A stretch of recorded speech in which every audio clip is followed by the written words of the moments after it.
friends, welcome back to my channel. If you are new viewer, please subscribe my channel for more videos. मुझे लगता है आप मेरी video पसंद करते हैं लेकिन मेरे चैनल को सब्सक्राइब नहीं करते। अगर आप मेरे चैनल को सब्सक्राइब नहीं करेंगे तो मुझे कहां से प्रोत्साहन मिलेगा और मैं नई नई वीडियो कैसे बनाऊंगी। तो please subscribe my channel for more videos. तो आज हम बात कर रहे हैं ऑर्डर 14 सिविल प्रोसीजर कोड की, सिविल प्रक्रिया संहिता की, जो कि बात करता है settlement of issue and determination of suit on issue of law and on issue agreed upon. It means कि विवादकों के स्थिरीकरण, विवादक कौन क्या होते हैं। जब भी कोई केस कोर्ट में दाखिल किया जाता है, उस केस को दाखिल करते बाद जो है कोर्ट उस पर डिसाइड करती है कि इस केस में कौन कौन से इशू हैं, कौन कौन से विवादक हैं, और उसी पे कोर्ट क्या है जजमेंट देती है। पहले वह इशू डिसाइड करती है कि इस केस में, इस विवाद में क्या है, कौन कौन से इशू हैं, उसकी लिस्ट बनाती है कि कौन सी पार्टी को किस चीज़ से क्या आपत्ति है, और उसके बाद वह उस पर डिसीजन देती है। जो भी जजमेंट आता है वो इशू पे 1 बाय 1 इशू को उसे डिटरमिन किया जाता है, उसको समझाया जाता है कि इस इशू पे क्या डिसीजन आया। तो फ्रेंड्स स्टार्ट करते हैं। तो विवादकों का स्थिरीकरण और विधि विवादकों के आधार पर या उन विवादकों के आधार पर जिन पर रजामंदी हो गई है, बात का अवधारण।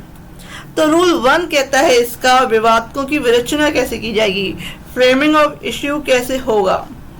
Issue arise when a material preposition of fact and law is framed by the one party and denied by other party. यानी कि जब विवादक तब पैदा होते हैं, इश्यू तब पैदा होते हैं जबकि तथ्य और विधि के कोई तात्विक प्रतिपादना एक पक्षकार द्वारा प्रतिज्ञात, यानी कि एक एक्सेप्ट कर रहा है और दूसरा डिनाइड करता है, तो वो क्या होता है, एक इश्यू पैदा होता है।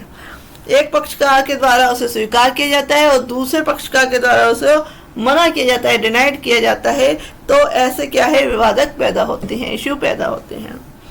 तात्विक परिपादनाएं विधि और तथ्य की वे परिपादनाएं हैं जिन्हें वाद लाने का अपना अधिकार दर्शित करने के लिए वादी को अभिलिखित करना होगा और अपनी प्रतीक्षा व्यतीत करने के लिए प्रतिवादी को अभिलिखित करना होगा। It means material proposition are those proposition of law and fact which a plaintiff must allege in order show a right to sue and defendant must allege in order to constitute his defense। यानी कि अगर वादी की तरफ से क्या है, वह अपने वाद लाने के अधिकार को दर्शाता है उस इश्यू को दिखाकर, और जो डिफेंडेंट है, प्रतिवादी है, वह क्या करता है, वह अपनी प्रतिरक्षा के लिए उस क्या तथ्य को, उस परिपादना को दिखाता है, दर्शाता है कि ये मेरे इशू हैं। तो इस तरीके से दोनों अपने अपने इशू बताते हैं कि इस केस में मेरा ये इशू है और दूसरा कहता है मेरा ये इशू है। तो इस तरीके से इशू बनते हैं। सब रूल 3 कहता है कि एक पक्षकार द्वारा प्रतिज्ञात, दूसरे पक्षकार द्वारा प्रत्याख्यात। एक पक्षकार के द्वारा क्या है, जो फैक्ट्स हैं, जो विधि के प्रश्न हैं, उसको बताया जाता है, रखा जाता है, और दूसरे द्वारा उसे मना कर दिया जाता है। तो हर एक तात्विक परिवादना एक सुभिन्न विवादक का विषय होगी। तो इस तरीके से अलग अलग एक इशू क्या है तैयार किए जाएंगे, लिस्ट तैयार की जाएगी। ये फॉर एग्जांपल मान लीजिए ए ने बी की प्रॉपर्टी पर क्या है कब्जा किया। तो जो ए का है कि बी ने क्या है, ए पहला इशू क्या आया कि ए ने क्या है बी की प्रॉपर्टी पर कब्जा किया है, ये एक इशू है। वह कितने टाइम से उस प्रॉपर्टी पे कब्जा किया हुआ है, ये एक इशू है। और जो बी है वो कहेगा कि नहीं मेरी ज़मीन मेरी है, तो ये भी एक इशू है। तो इस तरीके से इशू डिसाइड होते हैं। तो विवादक 2 किस्म के होते हैं। Issue are of 2 kinds, issue of facts तथ्य विवादक और विधि के विवादक। तो 2 तरह के क्या होते हैं, इशू होते हैं। सब रूल 5 कहता है कि न्यायालयवाद की प्रथम सुनवाई में बात पत्र को, और यदि कोई लिखित कथन हो तो उसे पढ़ने के पश्चात और ऑर्डर 10 के रूल 2 के अधीन परीक्षा करने के पश्चात, एग्जामिनेशन करने के बाद, ऑर्डर 10 में एग्जामिनेशन ऑफ पार्टी बताया है, उसके पश्चात या पक्षकारों या उनके प्लीजरों की सुनवाई करने के पश्चात क्या है, यह निश्चित करेगा, यह निर्णय लेगा कि तथ्य की और विधि की किन तात्विक परिपालनाओं के बारे में पक्षकारों में मतभेद है। इट मीन उसके बाद वो डिसाइड करेगा कि कौन कौन से जो हैं उन दोनों पार्टियों में इशू हैं, कौन सी चीज पे विवाद चल रहा है, और तब वह उन विवादों की विरचना और अभिलेखन करने के लिए अग्रसर होगा और जिनके बारे में यह प्रतीत होता है कि मामले का ठीक निश्चय उन पर निर्भर करता है। यानी कि इन इश्यू को डिसाइड करने से क्या है, वो केस क्या है जो है उसका निश्चय हो जाएगा, उसका निर्णय हो जाएगा। तो उस केस में कोर्ट क्या है, एग्जामिनेशन करने के बाद या उसके एडवोकेट्स को सुनने के बाद वह इशू डिसाइड करती है कोर्ट कि कौन कौन से इशू पे इन दोनों पार्टियों में मतभेद है। सो रूल 6 कहता है कि इस नियम की कोई भी बात न्यायालय की से यह अपेक्षा नहीं करती कि वह उस दशा में विवादक विरचित या अभिलिखित करे जब प्रतिवादी बात की पहली सुनवाई में कोई प्रतीक्षा नहीं करता। यानी कि जब ये जो बात है कि कोर्ट तब तक इश्यू डिसाइड नहीं करेगी जब तक जो डिफेंडेंट है उसने अपना डिफेंस क्या है अपना नहीं रखा हो। नेक्स्ट आते हैं रूल 2। रूल 2 क्या कहता है? रूल 2 कहता है कि न्यायालय द्वारा सभी विवादों पर निर्णय सुनाया जाना। Court to pronounce judgment on all issue. मैंने आपको पहले ही बताया वीडियो के कि जो केस डिसाइड होता है वो इशू पे डिसाइड होता है और कोर्ट को जो जजमेंट देना होता है वो प्रत्येक जो इशू उसने डिसाइड किया होता है। जैसे कि एक केस में 10 इशू हैं तो 10 इशू पे उसे जजमेंट देना होता है। तो इसमें रूल 2 में यही बात लिखी हुई है कि इस बात के होते हुए भी कि बात का निपटारा प्रारंभिक विवाद पर किया जा सकेगा कि जो पहला वाला इशू है उसको डिसाइड करके ही कोर्ट केस का जजमेंट कर सकती है, लेकिन न्यायालय उपनियम 2 के उपबंधों के अधीन रहते हुए सभी विवादों पर निर्णय सुनाएगा। तो कोर्ट क्या है, nothing notwithstanding that a case may be disposed of on a preliminary issue, the court shall, subject to the provisions of sub rule 2, pronounce judgment on all issue।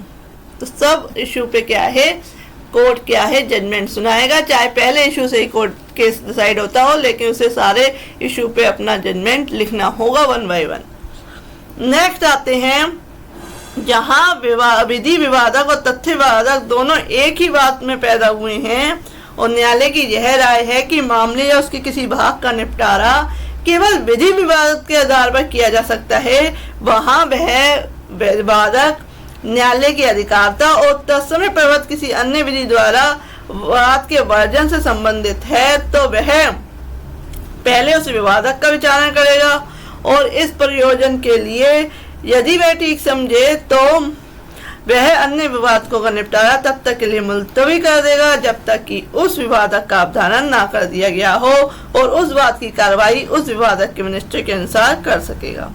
तो ये कर सकता है कोर्ट। नेक्स्ट हम आते हैं कि रूल 3। रूल 3 कहता है कि वह सामग्री जिससे विवादों की विरचना की जाएगी। तो कौन कौन सी सामग्री ली जाएगी, कौन कौन सी, जैसे कोई रेसिपी बनाने के लिए क्या है सामग्री ली जाती है, ऐसे ही इशू फ्रेम करने के लिए क्या है कोर्ट क्या क्या सामग्री लेगी, क्या क्या मटेरियल्स लेगी, तो इसके बारे में बात करता है रूल 3।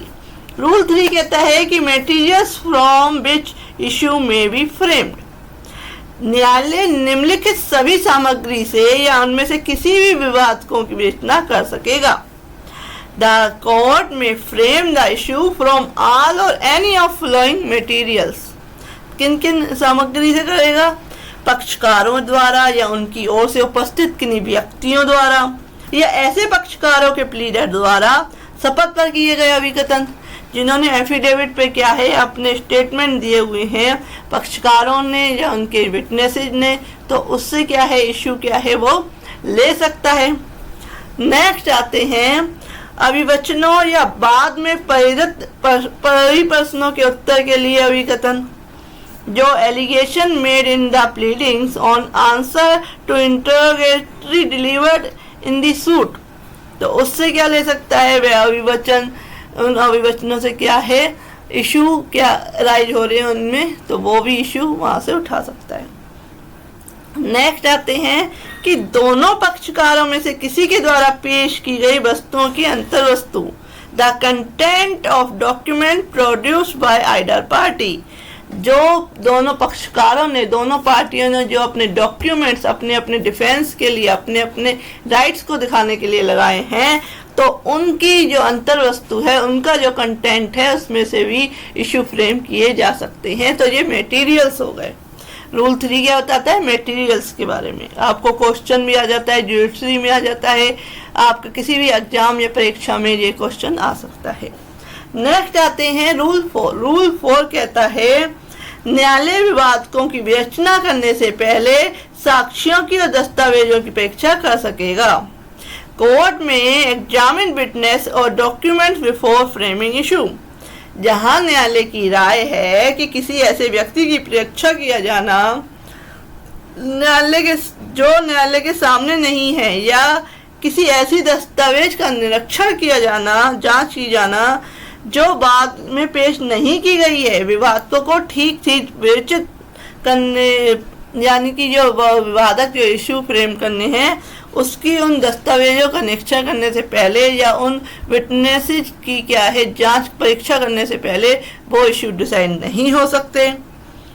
वहां विवादकों की विवेचना किसी ऐसे दिन के लिए स्थगित कर सकेगा जो 7 दिन के पश्चात का ना हो, और तत्समय प्रवृत्त किसी विधि के अधीन रहते हुए संबंध या अन्य आदेशिका द्वारा विवश करके और किसी व्यक्ति की हाजिरी करा सकेगा और उस व्यक्ति द्वारा किसी दस्तावेज को पेश कर सकेगा जिसके कब्जे या शक्ति में वह दस्तावेज है।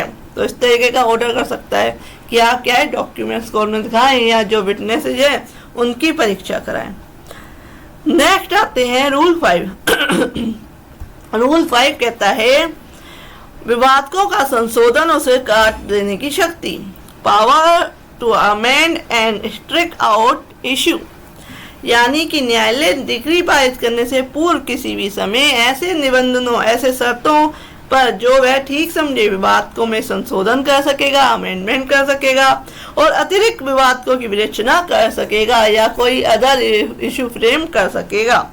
और सभी ऐसे संशोधनों, अतिरिक्त विवाद जो पक्षकारों के बीच विवादग्रस्त बातों के अवधारण के लिए आवश्यक हो, इस प्रकार संशोधित किए जाएंगे और विवेचित किए जाएंगे।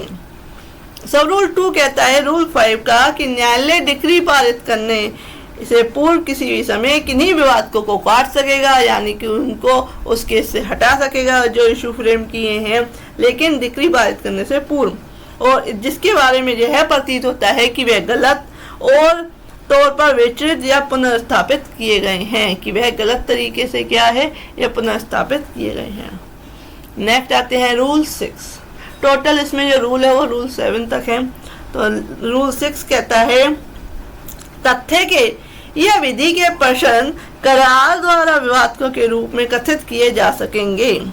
Question of fact and law में भी agreement we state in form of issue.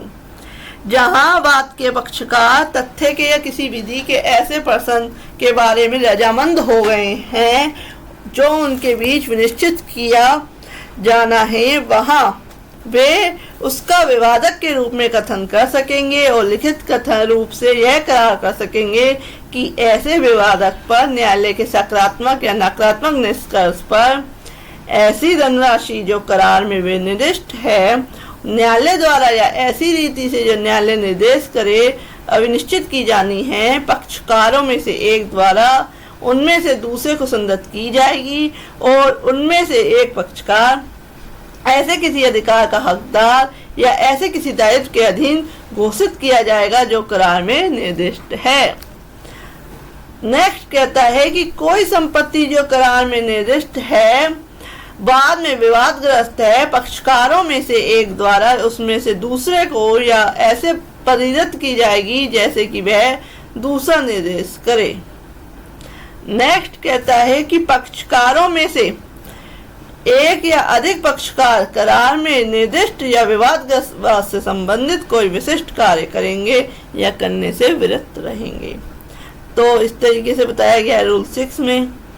Next आते हैं लास्ट रूल, रूल 7, ऑर्डर 14 का रूल 7 कहता है कि यदि न्यायालय का यह समाधान हो जाता है कि करार का निष्पादन सद्भावना पूर्वक किया हुआ था तो वह निर्णय सुना सकेगा। जहां न्यायालय को ऐसी जांच करने के पश्चात जो वह उचित समझे यह समाधान हो जाता है कि करार पक्षकारों द्वारा सम्यक रूप से निष्पादित किया गया था, पूर्वक प्रश्न के निश्चय में यह सार्वहित है और वह इस योग्य है कि उसका विचारण और विनिश्चय किया जाए, वहां वह उस विवादक को अभिलिखित करने उसका विचारण करने के लिए अग्रसर होगा और उस पर अपने निष्कर्ष या निश्चय का उसी रीति से कथन करेगा मानो उस विवादक की विवेचना न्यायालय द्वारा की गई हो, और ऐसे विवादक के निष्कर्ष और निश्चय के आधार पर वह करार के निबंधनों शर्तों के अनुसार निर्णय सुनाएगा और इस प्रकार